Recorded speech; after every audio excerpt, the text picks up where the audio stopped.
अस्सलाम वालेकुम everyone, I hope कि आप सब ठीक होंगे। I am Amisha Shahid and welcome back to I tech experts YouTube channel. So basically आज की जो ये ट्यूटोरियल होगी, it's about how to use business TransferWise to receive payment in your account. Accounts client को बनाकर दे दिए जाते हैं बिजनेस वाइज के, लेकिन उनको यूज़ करना नहीं आता उनको कि कैसे पेमेंट्स रिसीव करनी है या कैसे सेंड करनी है। सो उसके लिए ये ट्यूटोरियल बेसिकली रिकॉर्ड किया जा रहा है। हमें बिजनेस वाइज पहले तो मैं आपको बता दूं कि तब मिलता है जब हमारे पास बाहर की कंपनी रजिस्टर्ड हो, चाहे वो यूके की हो या चाहे वो जो यूके की कंपनीज हैं उनके ऊपर वाइज बिजनेस वाइज नहीं बन रहा, जो कि बैन हो चुका हुआ है। बट यूएसए की एलएलसीज के ऊपर, लिमिटेड लाइबल कंपनीज के ऊपर बिजनेस ट्रांसफर वाइज बन रही हैं। अब बात आती है पेमेंट को रिसीव करने की। रिसीव करने के लिए हम वाइज को बनाते हैं तो हमारी कुछ वो क्राइटेरिया होता है कि उन्होंने अपनी डिडक्शन करनी होती है और एलएलसी के डॉक्यूमेंट्स उनको रिक्वायर्ड होते हैं। जैसे ही आप वो प्रोवाइड करते हैं आपका वाइज रेडी हो जाता है। रेडी करने के लिए वो $35 आपसे फीस चार्ज करते हैं, जो कि विद टैक्स है पाकिस्तान से अगर आप कर रहे हैं। और उसके लिए जो आपको कार्ड रिक्वायर्ड होता है उसके ऊपर आपकी international e commerce transaction on होनी चाहिए in order to have that verification done in your Wise. So जब हम वाइज बना लेते हैं बिजनेस वाइज, तो हम पाकिस्तान के अंदर अगर पेमेंट मंगवाना चाहते हैं तो उसके लिए या तो हमारे पास किसी और नाम पे इंडिविजुअल वाइज होना चाहिए, जो कि यहाँ की डिटेल पे बना हो या कहीं की भी डिटेल पे बना हो, वो होना चाहिए। अदरवाइज हम पाकिस्तान के डायरेक्ट बैंक अकाउंट के अंदर पेमेंट को ट्रांसफर नहीं कर सकते।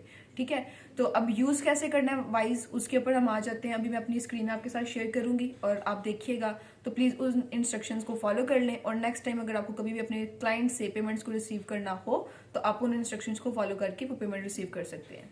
सो let's go to my laptop screen. Okay, ये आपके सामने एक अकाउंट है जो कि मैंने साइन इन किया हुआ है।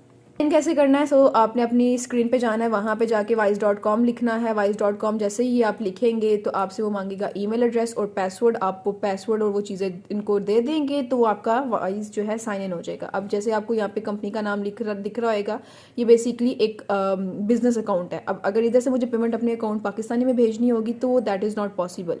ठीक है, सो मैंने पेमेंट मंगवानी है अपने यूनाइटेड स्टेट्स के क्लाइंट से। एग्जांपल, तो मैं क्या करूँगी, मेरे पास यूएसडी डिटेल्स हैं, मैं इनके ऊपर क्लिक करूँगी।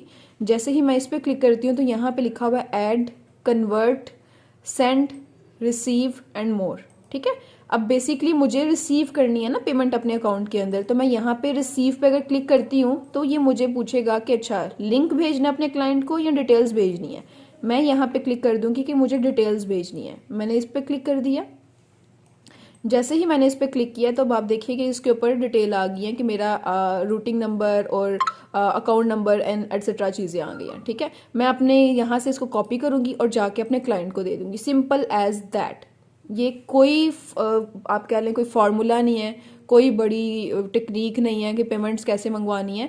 इट्स रियली सिंपल और ये आप लोग खुद भी कर सकते हैं। सो क्लाइंट जो है यूनाइटेड स्टेट्स के अंदर नहीं बैठा हुआ और लेकिन आपको जो पेमेंट रिसीव करनी है वो आपने डॉलर्स के अंदर रिसीव करनी है, आपका क्लाइंट बैठा हुआ किसी और कंट्री के अंदर, तो तब फिर आप ये ग्लोबल स्विफ्ट के बटन पे क्लिक करते हैं और ये डिटेल्स उनको प्रोवाइड करते हैं। Not if your client is local United states person, तब आप वो ग्लोबल स्विफ्ट वाली डिटेल्स शेयर नहीं करते।